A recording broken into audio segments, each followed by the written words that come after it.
Que a graça e a paz do Senhor Jesus estejam com vocês. Se for da vontade do Senhor, estaremos aqui compartilhando alguns vídeos de trechos de um livro que eu estou escrevendo sobre a Bíblia Sagrada. Bíblia é o título que nós, cristãos, damos ao livro que reúne duas coleções de textos sagrados.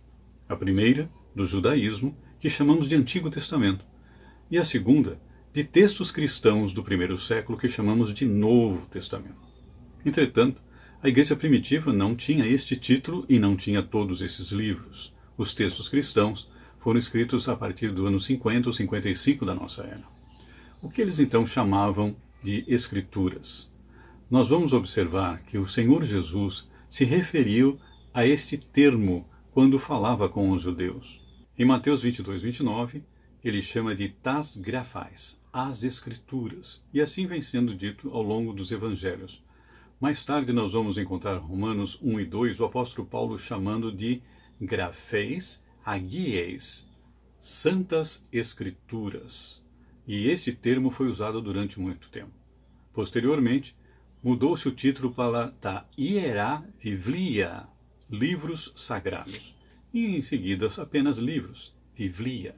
Naquela época, a segunda letra do alfabeto grego chamava-se beta e não vita, como hoje. Por isso, em vez de Biblia, como os gregos chamam, eles chamavam de Biblia.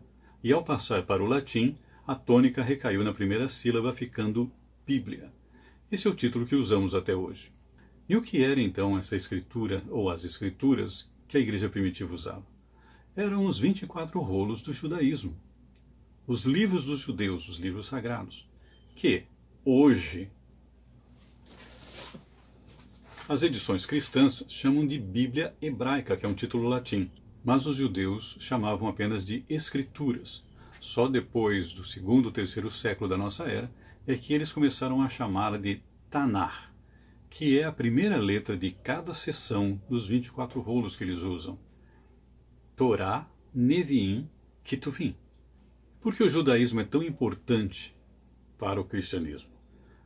Em João capítulo 4, verso 22, o Senhor Jesus, falando à mulher samaritana, ele afirma: a salvação vem dos judeus. E isso nós encontramos em toda a história da Bíblia. Desde o início, Deus quis salvar todos os povos, mas para isso ele começou com um povo, alguém que ele escolheu para iniciar o seu próprio povo, Abraão. Em Gênesis capítulo 12, nós vemos que ele o chama para fazer dele uma grande nação, a sua nação, e no verso 3 ele enfatiza: em ti serão benditas todas as famílias da terra. Ele quer alcançar todas as famílias do mundo, começando pela família de Abraão. Ele quer salvar todos os povos, começando pelo povo seu judeu.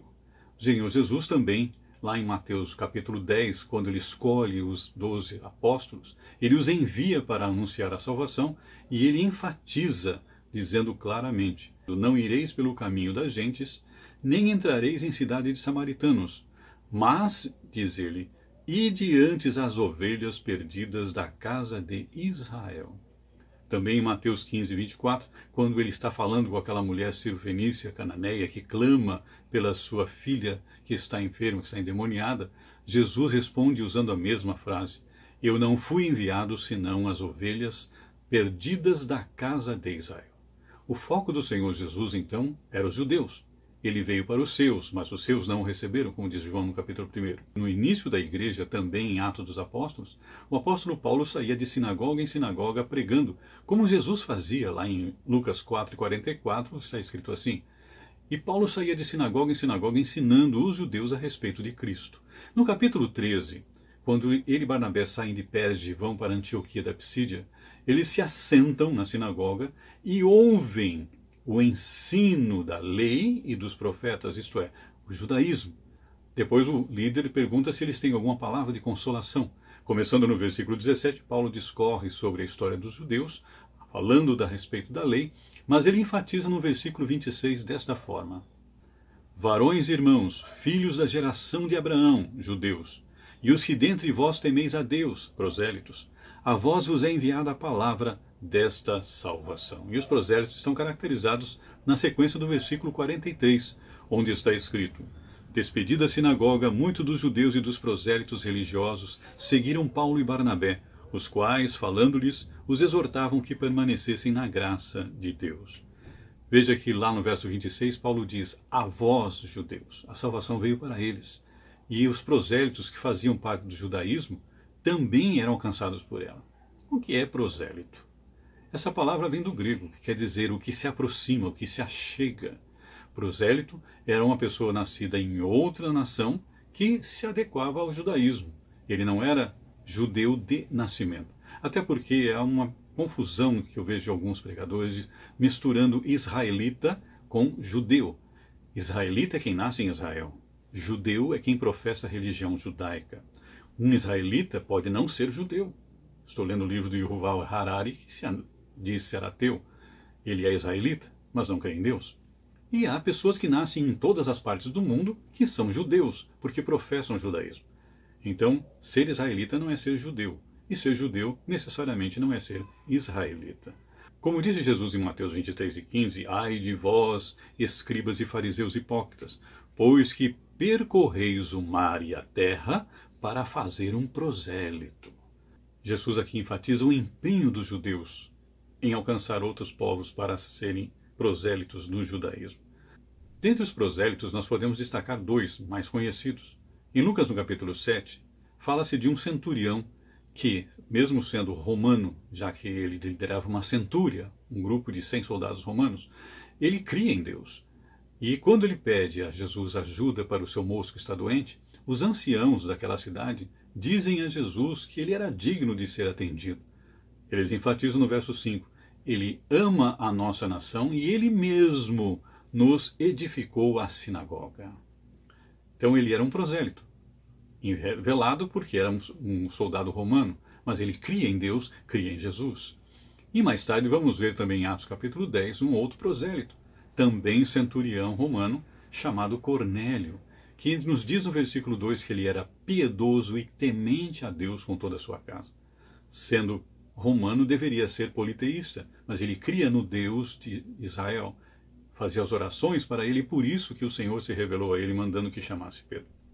Porém, há um outro prosélito não tão conhecido e não tão comentado nos meios dos pregadores. Ele se chamava Nicolau. E qual era essa importância? Tanta que, dentre todos os discípulos daquela época, ele foi um dos escolhidos para fazer parte do primeiro grupo de diáconos para atender as viúvas e necessitados. Está escrito, em Atos capítulo 6, versículo 5, este parecer contentou a toda a multidão e elegeram Estevão, homem cheio de fé e do Espírito Santo, Filipe, Prócoro, Nicanor, Timão e Pármenas e Nicolau, prosélito de Antioquia. Assim os prosélitos eram de todas as regiões. Lá no capítulo 2 de Atos, quando o Espírito Santo cai sobre os discípulos e inaugura a era da igreja, várias pessoas que ali estão adorando a Deus no período posterior à Páscoa, eles estão ali por serem judeus e por serem prosélitos. Tanto que eles comentam, dizendo entre si, ao ouvirem todas aquelas elocuções da glossolalia. Glossolalia quer dizer falar em línguas estranhas. E eles comentam dizendo, como, pois, ouvimos cada um na nossa própria língua em que somos nascidos? Partos, Medas, Elamitas, os que habitam na Mesopotâmia, Judéia, Capadócia, Ponto e Ásia, Frígia, Panfilha, Egito, partes da Líbia junto a Cirene, e forasteiros romanos, tanto judeus como prosélitos. Havia diversas nações, mas todas ligadas ao judaísmo, e foram essas pessoas que se converteram e formaram a igreja primitiva. Judeus, prosélitos, tementes ao Deus de Israel, que agora se convertiam a Cristo como seu Senhor e seu Salvador.